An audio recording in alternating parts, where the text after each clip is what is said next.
So I'm going to share with you some lessons that I've learned from working with healthcare problems, health-related projects as a designer. So I'll start with giving you some data about me. Here are some numbers. I'm a woman in the age group between 25 and 34. I'm in the 180 to 184, and my BMI is 25, so now you know that. I have 5 installed health apps on my phone. I log gym, the big bucket of gym, and I log elliptical exercises. If you look at my shopping list, there's a lot of tortillas and halloumi. I have about 6 to 10 restaurant purchases a week. I'm a UX designer, and that's my Twitter handle, if you would like to follow me. That's my Instagram photo. So the topic for this is about health, right? And a lot of the projects I've been working on lately has been about IoT and health. So I cannot talk to you about health from a medical point of view.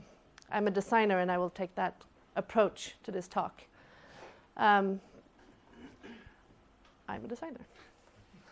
So designers, many of you, I think a lot of you here are design students, right? How many work in the health field as a professional nurse or something like that? Engineers, a couple of them. What do you guys do here? You at school? What do you study? Industrial design, cool. Did you just get an email this morning? Yeah, cool. No, this afternoon. Great. I'll be doing portfolio reviews with you later. So that's good, because this will be a lot about how to work as a designer and how to approach it. So if you're looking for more data-specific stuff or engineering-specific stuff, this might give you a different point of view. Let's put it that way. Designers, we love solving problems, and we do not like things that have no use cases. For example, why are these products? These are connected water bottles. 1, 2, 3, 4, 5. Here's a connected drink maker. Here's a coffee mug that you can send a picture to. This, for some reason, has a game on it. This is a pair of socks that measure how you walk. A connected pan. A connected cookie jar, which I kind of find funny. It falls into the toy category. This is probably one of the most famous IoT products you will find. And I actually consider all of these health-related, by the way. I'll come back to that. But as you see, I put some notes here. Why is my most common note. But there's a few other ones that are important here. Like, why should you question these? And one thing is water, right? So how much water do we really need to drink? There's health aspects around both too little and too much. And this one and that one talks to the same thing. It's about a false sense of security. Like, what kind of world are you making people think that they have? Or what kind of perception do you give people about themselves? Well, my socks are telling me that I'm doing this, but I have no pain, so now I need to go to the doctor. Like, there's a risk with IoT products that is if you're creating a healthy behavior. So a lot of these products tell people a data that they perceive is real. But it's not, right? Because that data has no context. And that is the topic of my talk. What kind of behaviors are these IoT products creating? And I think there's a reason to question a lot of the IoT, especially the IoT around health-related products that reach consumers. Because, okay, so IoT is really good at one thing, right? It's really good at talking to the internet and collecting data. But what kind of healthy behavior did, for example, a social product like Tinder create, right? There was probably very little consideration around the by-effect of Tinder, which is loneliness, right?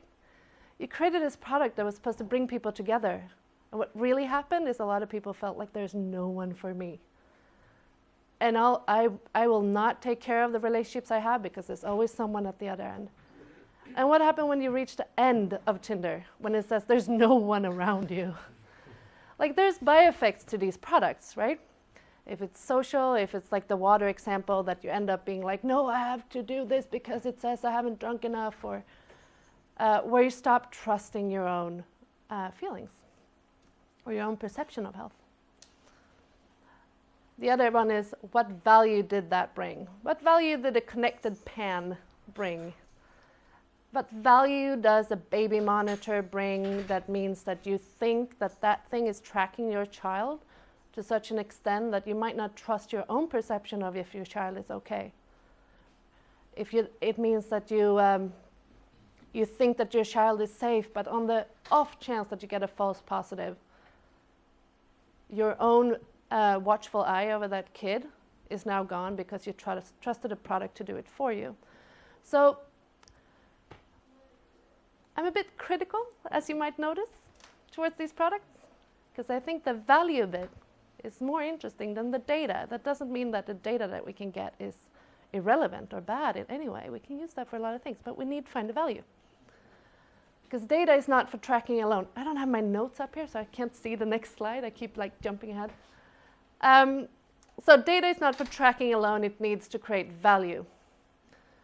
And value to people is about solving problems. It's about meeting an existing need or meeting a want that people don't know yet, like the famous Ford car example that I'm sure everyone's heard, that if you would have asked people how they wanted transportation, would have said a faster horse, because they didn't know that the concept of cars existed. It's an old version of this, meeting a want. But to get value out of data, the data that we collect from IoT products, we need to create some sort of context. And to get context, we need to talk to people. And this is what a designer do a lot of time. Jen, for example, who is here, is a design researcher, and what she does excellently is to talk to people, to provide designers with insights that we can work with instead of relying on data. Context to data is the why something happened, the what that actually generated that data, when it happened, not as in the time, but what was I doing when that happened? Like, what triggered that event? Where it happened, not just the location of something, but an emotional state of something, right? How it happened. Maybe I understand why something happened more than the data that I get from an IoT product can tell me. And people are real. So just kind of, there are not so many engineers in here, but so one thing about this is that you can't work with the thought of an average user, which is something maybe the design students here can relate to, because you often design towards a persona, like someone that is a model of the person that you want to reach, right? But when it comes to health, and I will go deeper into this, we can't use this concept of a persona or an average user. We rather have to broaden the scope further than that. Because the average user is statistical. It's no one. If it fits a statistical average, it fits no single person. Whereas a real person has a life and has other measurements and other data points that sticks out from that statistical average user. So let's continue on to this thing about IoT and health. So what is smart when it comes to this? So IoT plus health is like smart health products. It's like if you Google that, that's a common phrase for it. And smart is that which is easy for machines but hard for humans. Let me elaborate that a little bit. So for example, it's really easy for machines to deal with amounts and patterns and accuracy and memory and storage. So that stuff. It's supposed to appear now. Okay. So for example, the I's and O's of things and the frequency statistics and so on. But this is a picture from my shopping bag on Thursday. To come back to the statistical average user and the real life that I have. So the amounts of this, yes, you can measure the amounts of this, but when it comes to, as we heard earlier about the diet is a big part of health, right? the amounts that I get in this basket, an IoT product could help me only if it limits me. So maybe put a limit to how much I can shop for, the money I can buy, or the number of calories I'm allowed to log, I don't know. The frequency when it comes to the food that this is about. The question here is how would an IoT product, a machine, how would that, which is easy for machines but hard for human, help me to make a healthy decision here? And all of these are kind of a yes, but. Because only if it limits me, or only if it's like sets a limit to what I can do, it doesn't mean that I as a person will make a different decision. And health, just to elaborate around that word a little bit. So health, as the World Health Organization definition of it, is a state of complete physical, mental, social well-being, and not merely the absence of disease and infirmity. So let's break that down as well. So we have a couple of professions here. We have the disease and infirmity, which is medical professions. We have psychology. We have the physical, the fitness and diet. These are also professions, right? We have the social, the family and the work and the friends. It's kind of it's a lot of very specific things and it's also very complex.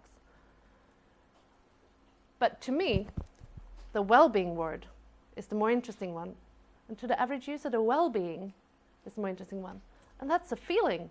All the other ones were professions and measurables, or something you can actually work on. But that feeling, not so easy. So my point here is that health is subjective, while data is not. Which creates a problem, right? When you're trying to work with connected products in the health field.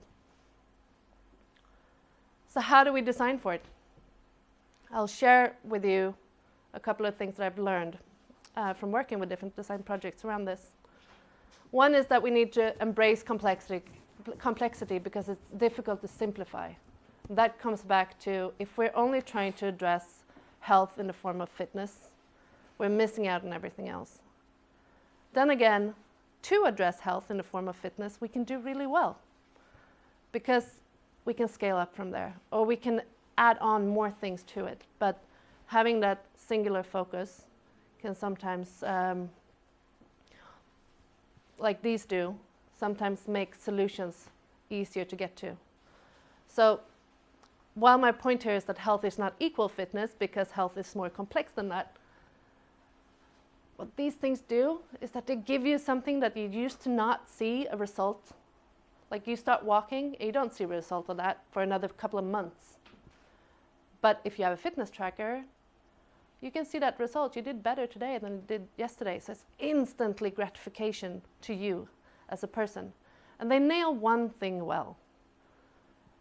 And then those things scale up to more complex apps that embed more and more functionality, but where that one problem is targeted. And when they're trying to solve that one well, you can go from there and up, right? So my tip here, that you need to embrace complexity because it's difficult to simplify, is that as a designer, try to start from a very specific use case and work up from there. Don't try to grab the whole thing and solve an entire health insurance system in one go, for example. Try to find a small group of people who you can help and then work with the next one. And try to tack those up so you get a larger group. My second thing that I would recommend anyone that has a design project in health is to address creating, changing, maintaining habits. It always comes down to habits. And there's a really good model for this. I'll give you a tool. The IDEO calls this one the Adherence Loop. So the core of the model is the believe, know, and act.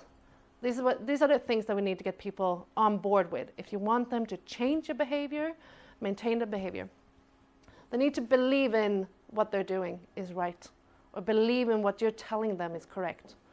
They need to know how to use the information that you give them. So for example, they need to believe that the doctor has given them the correct medication. They need to know how much medication they're going to take. And they need to see the effect of that medication to revert back to believing in it and repeat it to maintain that habit. And the gray ones that I added on top of here is kind of a UX approach to it. So when we design something that has to do with health, we want to provide people with a mental model of what they're going to do. We want to give them cues and reminders of how to move from the knowledge that we've given them to the action that they can take. And from the action to the belief, to make them feel like they have accomplished something and that they continue on this habit, they need feedback. And might sound like that's you've done 10,000 steps today, but maybe that's not the right way to do that feedback, right? So just because it says feedback, it doesn't mean that you get a little ping on your phone. So this could include anything, right? That could be losing weight, fitting into another pair of jeans, taking a better selfie. The measurement of how that feedback makes these people feel like they've achieved something goes back to the point before. You need to start with small groups of people and figure out what matters to them. And one example from a project that we did with Samsung is that when we worked with them on the platforms for their wearables, we tried to balance constantly the data that we give people, because these products are a lot about tracking and gathering data, but making that data actionable. So to make them feel like they can take action on the information that they're getting to get that loop going. So my guidance here is to balance what is best sold by design and what needs to be educated. And the point of that is that back to the adherence loop, the belief and the transference of a mental model to someone, parts of that you can design, but parts of that needs to be explained, especially if you're doing something that is perceived as new. Something that is new is really hard to bucket into a category of knowledge that you have from before, so you need to attach it to something that you already know. That means that it's sometimes hard to give it icons, it's sometimes hard to draw it, it's sometimes hard to explain it in a context that they already know. So you need to work with what that is a shape, what is a graphic, what is a video, what's a touch interface or a physical object, and what is language. Like, what part do you give them at what time, right? And that's the education part. But a lot of problems we solve with design. We do it well, but these are also gradual changes, right? So once we've explained to you the concept of a phone, you understand the concept of a smartphone. But if you ask a kid today what that icon of a phone on the phone is today, they have no idea what that product is, because that is now common knowledge. So you kind of evolve in these things. So every time you've educated something, you can move that bucket up, or you can move that marker up. And my third point, I'm reaching the end of this now, is that it is personal. And comes back to talking to people, right? So I'll give you a good use case for this that is about health. So this is the Coloplast ostomy bag. It has nothing to do with IoT, but it has everything to do with design and everything to do with health. It's a poop in a bag, if you can't use your own system. So they're a very innovation-driven company. They've done some really good glues. They were innovation-driven, that market share was the same. People said their product was leaking. They go like, we need a better glue. It's leaking, we need a better glue. And nothing happened with the market situation. Still the same amount of users, still the same feedback. So they brought in some researchers to go and talk to their users. And what the users came back with was something that you might think is very basic, which is that everyone's body is different. Pretty basic, like your body is different from mine. But if all you focused on is glue, then the shape of your body might not have been important to me, right? So what they did was that they started to look at their consumers as not a average, the 5th to the 95th percentile. They started to look at it as a collection of niches. So all of a sudden, their target group was many groups of people. To the persona point before, to those of you who are studying, create multiple. How does it apply to multiple personas instead of just one? And if you would have talked to me in the beginning about the data I gave you, you might have found out that I would only log something if I'm really guilted into it. So I'm guilt-driven, right? How can you shame me into working out? I would probably go and work out more if I got shamed more, right? I buy tortillas and halloumi because it does not create much dishes in my home. That's the only reason. I would probably eat something else if I had a better recipe for something that gave no dishes and required me to think nothing at all. My restaurant purchases has nothing to do with food. They're all about the social context that those restaurant environments give me. And I'm a UX designer. I'm educated to have an opinion about what serious products are. So if you show me something that is pink and fluffy and that I can change the background to a jeans pattern, I'm going to dismiss you immediately as unserious. Because that's my job, right? So you would have understood that, like, if you, on the other hand, targeted someone that was 5, they might want that, you know? So you need the context for the data that you're getting. So talk to real people to get the context for the data that you're collecting. And make it personal. And my hope is that if we start making design more personal, we can create more relatable products. Like this amazing friendship maker that my friend Anders designed. Everyone would want this, right? You would walk around with it. Super relatable. You would make it for people. And when I look at this picture, this is from a project we did with MSF, I see so many different users in this picture. I have 2 kinds of professionals. I'm assuming this is a doctor, whereas this is a field worker. I see parents with children, and I don't really know which one is in need of the medical care, right? Because while this child might be the one that is damaged or might need medical help, the mother might be the one providing it, not the doctor. So who are we targeting here? Are we targeting the doctor, the mother, or the child? There are healthcare. There's so many different users in healthcare because you also have the providers, which could be a caretaker, which is me taking care of a child or me taking care of my mother. Whereas if you only design for that mother, you might miss the person that is actually the one facing healthcare or facing the contact with healthcare providers. So I lost a lot of words there. I hope that was clear.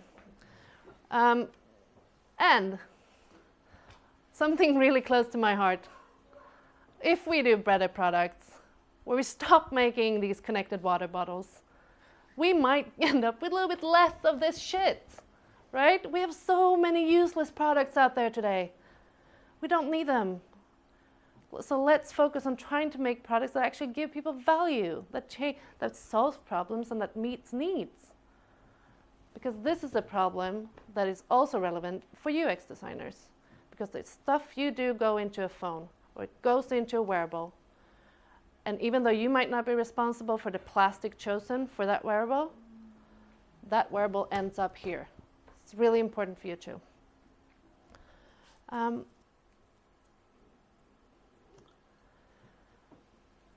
This is my end point.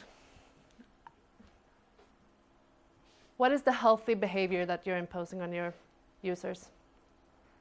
The Tinder example, the connected water bottle example, the weird kind of watching over your children's products that it creates this fake sense of trust or reliability.